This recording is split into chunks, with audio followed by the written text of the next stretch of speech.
Hello everyone, welcome to জ্ঞান সিন্ধু। আজকে আমি সপ্তম শ্রেণীর গণিত প্রভা বইয়ের অধ্যায় 13 পেজ নাম্বার 169 ডেসক্রাইব করব। আমি তোমাদের জন্য পেজ ওয়াইজ সলিউশন তৈরি করে দিচ্ছি এবং চ্যাপ্টার ওয়াইজ প্লেলিস্ট তৈরি করে দিচ্ছি, যার লিংক আমি ডেসক্রিপশন বক্সে প্রোভাইড করে দেব। তো তোমাদের যদি আমার ভিডিও ভালো লেগে থাকে তাহলে অবশ্যই ভিডিওটিতে একটি লাইক করবে এবং চ্যানেলটিকে সাবস্ক্রাইব করবে। তো দেখো, আগের দিন আমি 168 নাম্বার পেজ ডেসক্রাইব করে দিয়েছি। তো আজকে এখান থেকে শুরু করব। কিন্তু আগের দিন এখানে কি বলেছিল, কিন্তু দুইয়ের বেশি সমান্তরাল সরল রেখাংশ কিভাবে আঁকবো, তো সেটাই আজকে এখানে দেখো ডেসক্রাইব করেছে। প্রথমে একটি স্কেল বসিয়ে স্কেলের দুপাশে পেন্সিল দিয়ে দাগ দিয়ে দেব। মানে ঠিক তোমরা এরকম একটা স্কেল নেবে, দিয়ে এইরকম ভাবে জাস্ট বসাবে, দিয়ে স্কেলটার ওপরে একটা এবং নিচে একটা দাগ দিয়ে দেবে। ঠিক আছে, দাগ হয়ে গেল আমাদের। যেটার দেখো নাম দিয়েছে এ বি এবং সি ডি। এই যে দাগ দিয়ে এ বি এবং সি ডি সরল রেখাংশ আঁকি, দুটো রেখা আঁকা হয়ে গেছে। তারপর এই স্কেলটি বসিয়ে আরেকটি স্কেল সিডি সরলরেখার সাথে, অর্থাৎ আগের স্কেলের একটি ধারের সাথে সম্পূর্ণভাবে লাগিয়ে বসায়।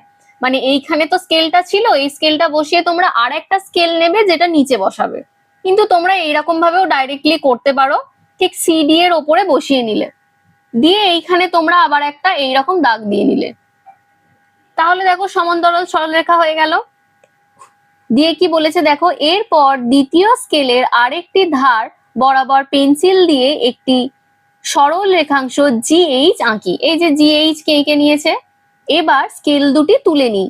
তারপর একটি স্কেল দিয়ে একটি সরল রেখাংশ ইএফ এমন ভাবে আঁকি যাতে ইএফ সরল রেখাংশ এ বি সি ডি এবং জিএইচ সরল রেখাংশকে তিনটি বিন্দুতে ছেদ করে।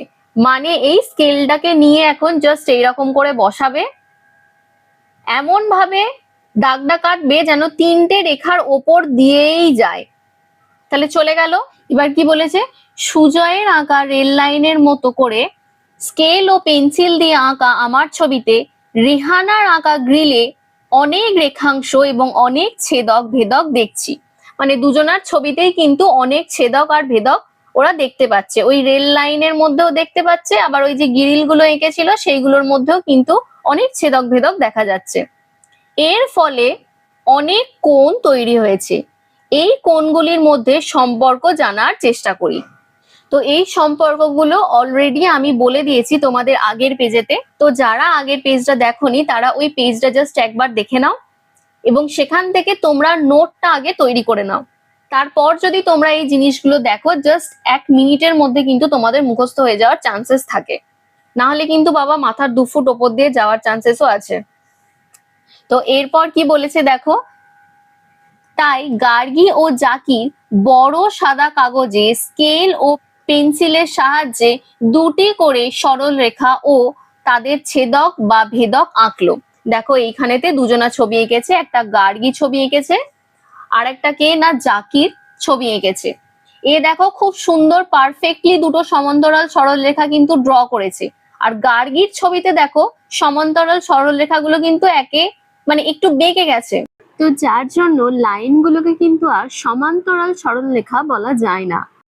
তো যার জন্য এটা কিন্তু যখন একটু বিস্তার করা হবে বা বর্ধিত করা হবে, এই দুটো কিন্তু একটা টাইম পর গিয়ে কিন্তু দুজনাই ছেদ হয়ে যাচ্ছে। তো এখানে কি বলেছে দেখো, গার্গীর ছবিতে A B O C D সরল রেখা পরস্পর সমান্তরাল না। সে তো দেখাই যাচ্ছে সমান্তরাল নয়, কারণ এই দুটোর মধ্যে যে ডিস্টেন্স এইখানকার ডিস্টেন্স কিন্তু তার থেকে অনেক বেশি। এটা আরো যত দূরে যাবে তত আরো ডিস্টেন্সটা কিন্তু বাড়বে। গার্গীর ছবিতে কোণগুলির নাম দিলাম 1 2 3 4 5 6 7 8, টোটাল 8খানায় কোণ রয়েছে। গার্গীর ছবিতে বিপ্রতীপ এক জোড়া কোণ হচ্ছে 1 ও 3। এবার তোমরা যদি এই রেখাংশটাকে নাও এবং এই রেখাংশটাকে নাও, তাহলে এই দিককার কোণটার সাথে দেখো এই দিককার কোণটা কিন্তু সমান হয়। আমরা ওটা পড়ে এসেছি। এবং এই কোণ দুটোকে একে অপরের কি না বিপ্রতীপ কোণ কিন্তু বলা হয়। তো দেখো লিখেছে কোণ 1 সমান হচ্ছে কোণ 3 এবং অন্য এক জোড়া বিপ্রতীপ কোণ হচ্ছে 2 আর তার সাথে দেখো 4। আমি এই দুটো সরলরেখার কথা কিন্তু বললাম। তাহলে অন্য 2 জোড়া বিপ্রতীপ কোণের নাম লিখি। এখন অন্য 2 জোড়া মানে তোমাকে এই একটা সরলরেখা নিতে হবে, মানে রেখাংশ। আমি অ্যারো দিচ্ছি যখন, এগুলো কিন্তু সরল রেখা হয়ে যাচ্ছে, আর সরল রেখাংশ থাকছে না। তো এটা নিয়েও আমি তোমাদের জন্য একটা ভিডিও বানিয়েছি যে কোনটা রেখা, কোনটা রেখাংশ, কোনটা রশ্মি। তো তোমাদের যদি সেটা নিয়ে কোনো ডাউট থাকে তোমরা আমার ওই ভিডিওটা দেখে নিতে পারো, আমি আই বাটনে দিয়ে দেবো অথবা ডেসক্রিপশন বক্সেও অ্যাড করে দেব, তো তোমরা ওখান থেকে দেখে নিও। তো কি বললাম, সিডি আর তার সাথে এইটাকে নিচ্ছি, মানে সিডি তার সাথে নিয়ে নিচ্ছি এফ আর এখানে হচ্ছে ই। দেখো এই দুটোর মধ্যে যদি তুমি দেখো এই কোণটার সাথে এই কোণটা ইকুয়াল হচ্ছে, তাহলে অ্যাঙ্গেল 5 ইজ ইকুয়াল টু হচ্ছে কার সাথে, অ্যাঙ্গেল 7 এর। আর এই কোণটার সাথে দেখো এই কোণটা ইকুয়াল হচ্ছে, তাহলে অ্যাঙ্গেল 6 এর সাথে কে ইকুয়াল হচ্ছে না অ্যাঙ্গেল 8 ইকুয়াল হচ্ছে। দেখো তো এখানে আরো 2 জোড়া কিন্তু বার হয়ে গেল। এখন কি বলেছে, আমার ছবিতে কোণ 2, কোণ 5, কোণ 8 এবং কোণ 3, মানে কোন কোণগুলোর কথা বলছে দেখি। কোণ 2 মানে এই কোণটার কথা বলেছে, কোণ 5 এই কোণটার কথা বলেছে, কোণ 8 এই কোণটার কথা বলেছে, আর কোণ 3 মানে এই কোণটার কথা বলেছে। মানে যদি ভালো করে লক্ষ্য করো তাহলে বুঝতে পারবে এই দুটো যে সরলরেখা রয়েছে, এই সরলরেখা দুটোর ভিতরের কোণগুলো, যেগুলোকে আমরা অন্তস্থ কোণ বলেছিলাম। তো কোণগুলির একটি বাহু জিএইচ, মানে এইটার কথা বলছে জিএইচ, এবং কোণগুলির এবি ও সিডি সরলরেখার মধ্যে আছে। মানে এই দুটো সরলরেখার কথা তো বলেইছে, তার সাথে বলছে এই দুটো সরলরেখার মাঝে এই একখানা তোমাদের বাহু রয়েছে এবং এখানে ভিতরে 4খানা কিন্তু কোণও রয়েছে। তো গার্গীর ছবিতে কোণ 2, 5, 8 এবং 3, মানে এখন আমরা যে কোণগুলো দেখলাম এই কোণগুলি হচ্ছে অন্তস্থ কোণ। কেনই বা অন্তস্থ কোণ হবে না, কারণ এই দুটো তো ভিতরের দিকে রয়েছে। এবং কোণ 2, 5, কোণ 3 এবং কোণ 8 ছেদকের একই পাশের অন্তস্থ কোণ।